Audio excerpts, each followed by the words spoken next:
Coucou les mamans! Aujourd'hui je vous retrouve pour un Draw My Life qui est un peu spécial comme vous pouvez le voir dans le titre puisqu'il concerne uniquement ma vie de maman. Je ne compte pas faire beaucoup de vlogs mais je me suis dit que c'était un peu un passage obligé de vous raconter mon parcours de maman. Surtout que souvent les parcours racontés c'est ceux qui sont tout beaux tout roses et je pense que ça peut être intéressant aussi de voir que parfois il y a quelques embûches quand on se lance dans le projet de devenir maman. Même si mon parcours c'est pas non plus le parcours le plus difficile que l'on peut trouver. Mais bon, je vous raconte tout ça tout de suite derrière mon ardoise.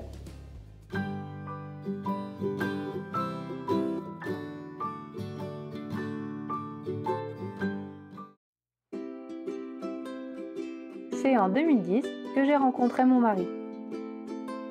On est rapidement tombés fous amoureux et on a décidé de faire notre vie à deux.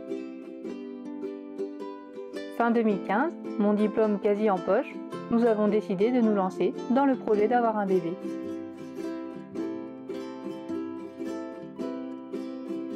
Après 2 mois seulement, le test était positif. J'étais vraiment heureuse. J'ai donc trouvé un super cabinet de sage-femme pour suivre ma grossesse.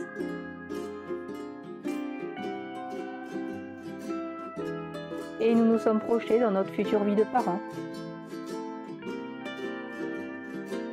Mais la première échographie ne s'est pas déroulée comme nous l'avions imaginé. Car le cœur de petit bébé ne battait pas. La nature avait décidé que ce n'était pas encore le moment, mais sur le coup, c'était pas facile.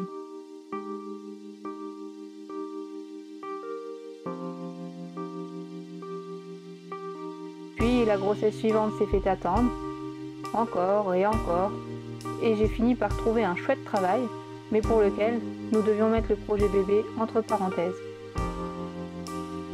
Puis, en mai 2016, plus de contraintes, le projet était de nouveau d'actualité.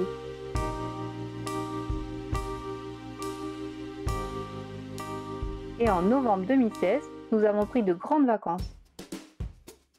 De retour de ces vacances, pour ma plus grande joie, j'ai fait un test de grossesse qui était positif.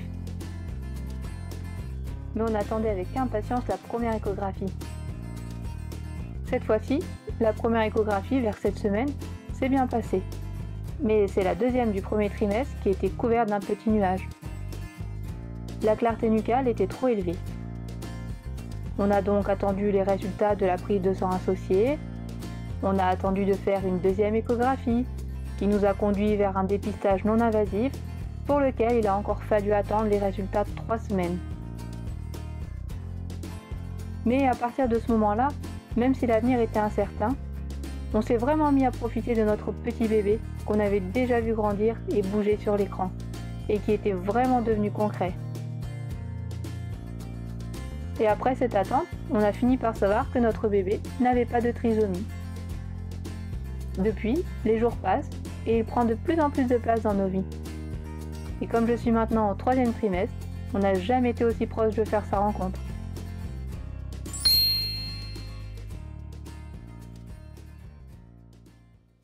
Alors n'hésitez pas à me laisser des commentaires et à me dire si vous aussi vous avez vécu quelques péripéties durant votre grossesse.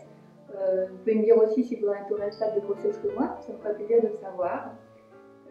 Je vous dis à très bientôt dans ma prochaine vidéo qui cette fois-ci concernera enfin des conseils de grossesse. Et en attendant, eh bien, prenez soin de vous et de vos enfants car ils seront les adultes de demain.